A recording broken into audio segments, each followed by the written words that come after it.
Well, one thing that I noticed, just a few people were wondering about the different experiences that, or people have, different people who've had NDEs have different experiences. And now certainly there's some commonalities, but they're not all exactly the same. And some people will see Jesus and some people don't.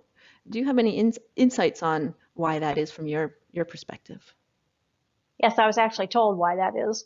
Oh, okay. Um, First of all, you have to realize that heaven is a state of mind.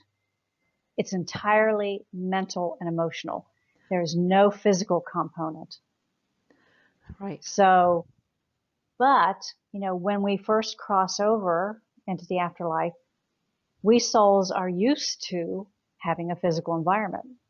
We're used to seeing things and hearing things and feeling things the way a human does.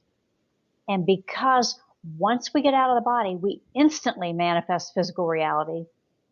We can instantly manifest what we expect the afterlife to be like, particularly if we know that we're dying and then we do die and cross over.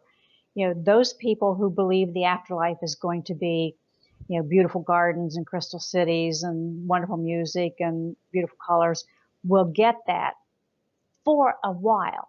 It's a way that Source has of comforting us, of helping us make that transition out of the human experience and into the spiritual one. So we're able to manifest the things that would comfort a human for as long as we need them to. And that's also true of religious figures. If we expect to see Jesus in the afterlife, there's that expectation is the creative intention of manifesting. So we will manifest the apparition of Jesus. When we're in the afterlife, we can manifest a completely real experience of whatever we want. And Mm. so some people will manifest the experience of Jesus, and it'll be completely real and completely beautiful and completely theirs. Mm. So what we manifest when we first cross over into the afterlife is just for us. It doesn't Mm. exist for other people. So the Right. souls around us won't see it, but we will, and we will live it and we will experience it. And that's completely real for us. Mm. So the reason why that near-death experiencers all have different stories is partly because they manifest different things when they cross Right. over.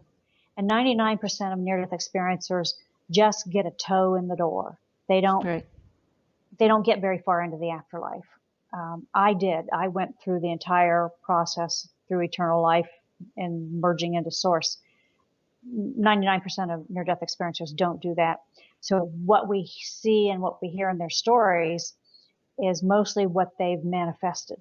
And like people who believe that they should go to hell will manifest a hellish environment for themselves. That doesn't Mm. make hell real, except for them.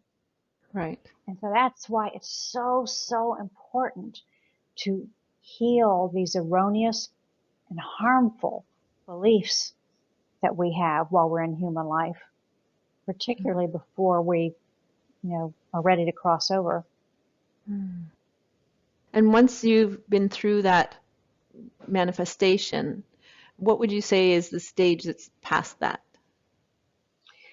We generally, like, the process is automatic. There are several stages to crossing over. You may not experience them in order, but what the stages are is when we first get out of the body, go into a void, a black void or darkness. Then you see the light. You go into the light. Then you start getting downloads of knowings, like we Hmm. talked about knowings before. Then you have a life review. And the life review is kind of the big tool that helps us transition from thinking like a human and thinking we are human to resuming our true spiritual nature, because it allows us to look at the entire human life in context with unconditional love instead of judgment. Mm. Hmm. So it allows us to see the difference between how we were inside a human body and how we are in eternal life and make that face for ourselves. Um, it's an eye-opening experience to objectively view your life, Yeah. because you forget so much of it.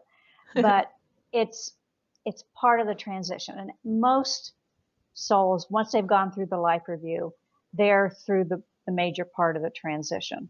And then the next stages are generally when a near-death experiencer dies, or most people die, if they're in the incarnation phase of eternal life, they return to the state of existence where we incarnate.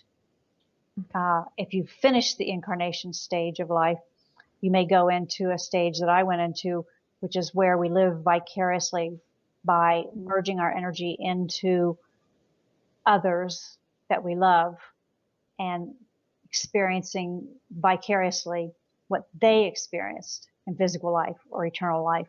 It's a complete, like a virtual reality game, only super, Yeah. super souped up. and and there are other levels that I didn't experience, but I was aware that they existed. I Right. don't know what they are. The very last stage is we wake up to the knowledge that we are source and that we've never been a separate Mm. being or entity or anything like that. Like going fully home, back to our full Yes. self. Yes.